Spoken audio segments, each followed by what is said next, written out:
کتابوں سے انتخاب کی سیریز کے سلسلے میں آج جس کتاب سے مضمون منتخب کیا گیا ہے اس کا نام ہے مضامین سلیم احمد۔ جناب سلیم احمد کے مضامین کا یہ مجموعہ، اس سے ایک مضمون منتخب کیا گیا ہے جس کا عنوان ہے خواب نما کے خواب۔ سماعت فرمائیے سلیم احمد کا مضمون خواب نما کے خواب۔ یہ مضمون سب سے پہلے ماہنامہ ادب لطیف لاہور کے شمارہ جولائی 1964 میں شائع کیا گیا۔ آج اسے دریافت ڈیجیٹل میں مضامین سلیم احمد سے منتخب کر کے پیش کیا جا رہا ہے۔ سماعت فرمائیے مضامین سلیم احمد سے انتخاب۔ مضمون کا نام ہے خواب نما کے خواب، تحریر سلیم احمد، آواز و پیشکش ظفر جمیل۔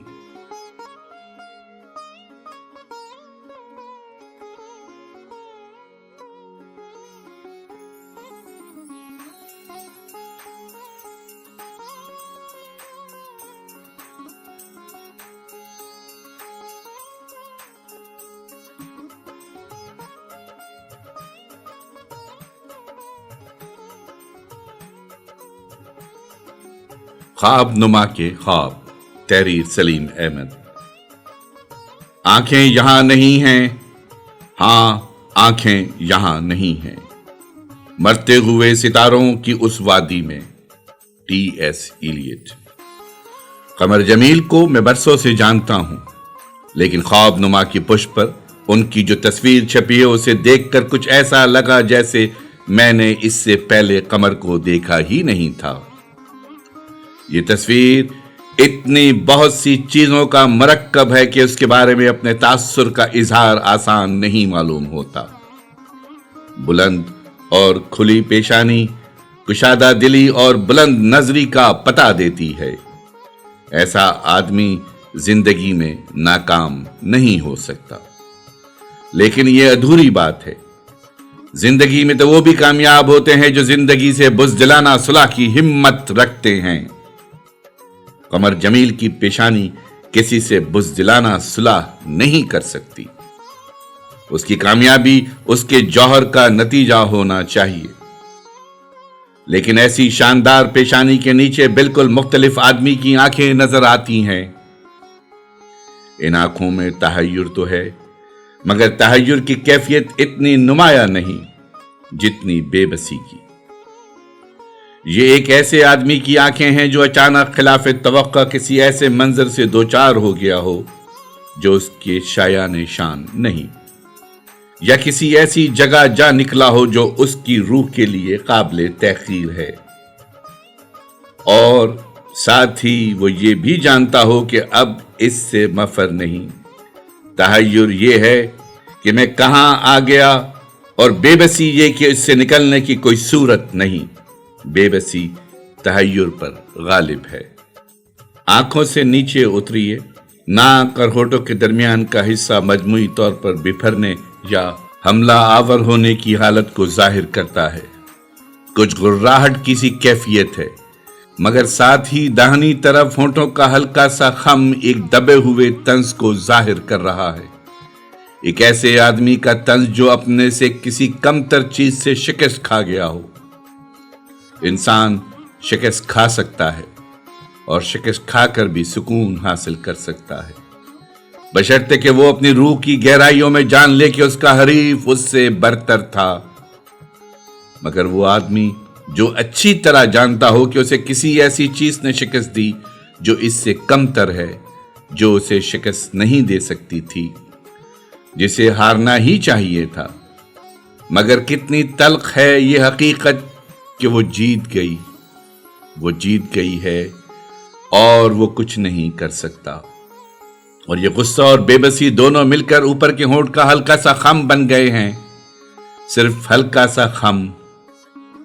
پھر نیچے کا ہونٹ اور تھوڑی اور چہرے کا بایاں حصہ مل کر صبر و تسلیم کا تاثر پیش کرتے ہیں۔ یہ تو یوں ہی ہے، کیا کیا جا سکتا ہے؟ یہ تو یوں ہی ہے، خدا کی مرضی یہی تھی، یہ تو یوں ہی ہے، میرے خدا نے یہ سب کچھ خود برداشت کیا ہے، یہ تو یوں ہی ہے۔ لیکن میں جس قمر جمیل کو برسوں سے جانتا ہوں وہ مجھے یہ سب کچھ نہیں بتاتا. کون جانے یہ صرف تخیل کا دھوکہ نہ ہو. بے زبان تصویر کی گواہی کون مانے گا؟ اس لیے آئیے گونگی تصویر کو چھوڑ کر اس طرف چلیں جو بولتی ہے شاعری. خواب نما قمر جمیل کی شاعری کا پہلا مجموعہ ہے، بلکہ مجموعہ کہنا تکلف ہے. یہ تو ان کی وہی چھوٹی سی کاپی ہے جو گھر میں کسی گرد آلو تختے پر پڑی ہوئی تھی اور انہوں نے اسے جھاڑ پونچھ کر بازار میں رکھ دیا ہے. یہ مجموعہ تو بالکل نہیں معلوم ہوتا. مجموعہ ذرا گھمبیر ہونا چاہیے.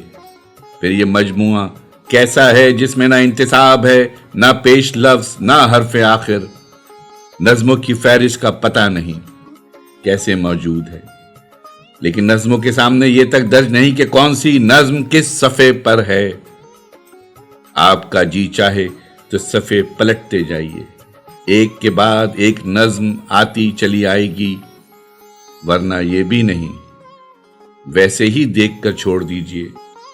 وہ تو کہیے مجموعہ اتنا مختصر ہے کہ آپ ایک سانس میں پڑھ سکتے ہیں، ورنہ کسی چیز کو اہمیت دینے کے لیے اسے تھوڑا بہت رسمی بنانا پڑتا ہے. شادی بیاہ کے رخے قریب ترین عزیزوں کو بھی بھیجے جائیں تو لکھا جاتا ہے غریب خانے پر قدم رنجا فرما کر ماں حضر تناول فرماویں عین بندہ پروری ہوگی. خواب نما ایسی دعوت نہیں دیتا. اس کا انداز کچھ ایسا ہے جیسے روزمرہ کے آنے جانے والوں سے کہا جائے یار چٹنی روٹی جو کچھ ہے کھا کر چلے جانا. خیر دوستوں کو یہ بے تکلفی بھی اچھی لگے گی، لیکن اہل بازار تو دور کے لوگوں میں ہیں، ممکن ہے انہیں اتنی غیر رسمیت اچھی نہ لگے. بہرحال مجھے تو قمر جمیل کی چٹنی روٹی بھی اچھی لگتی ہے.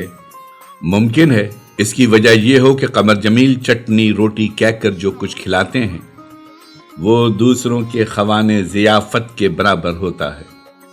نمونے کے طور پر چند چیزیں چکھ کر دیکھیے. میرے خدا نے بہت صبر کیا میرے ساتھ، ورنہ کہو سانحہ کیا نہ ہوا میرے ساتھ. بادے صبا لے چلی ایک نئے شہر میں، اور میرا قافلہ چل نہ سکا میرے ساتھ. شہر کی گلیاں نہ تھیں، پاؤں کی زنجیر تھی، اور میرا شوق تھا رشتہ بپا میرے ساتھ. وقت اڑا لے گیا میرے چمن کی بہار، اور میرے دشت و در چھوڑ گیا میرے ساتھ.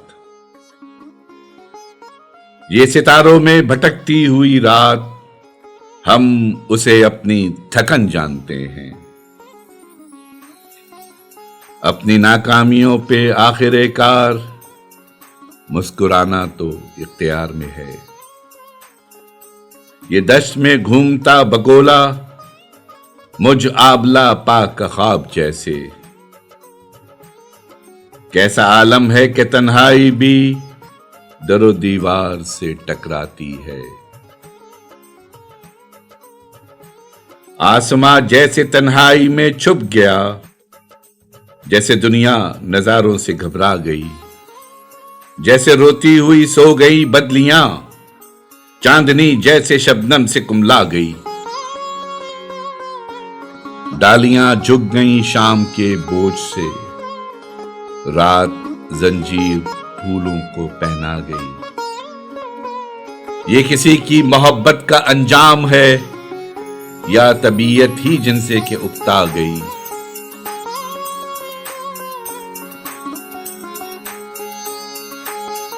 قمر جمیل صاحب کے پہلے شعری مجموعے خواب نما پر سلیم احمد صاحب کا مضمون خواب نما کے خواب، جو کہ 4 اقساط میں دریافت ڈیجیٹل میں پیش کیا جا رہا ہے. خواب نما کے خواب، تحریر سلیم احمد، آواز و پیشکش ظفر جمیل.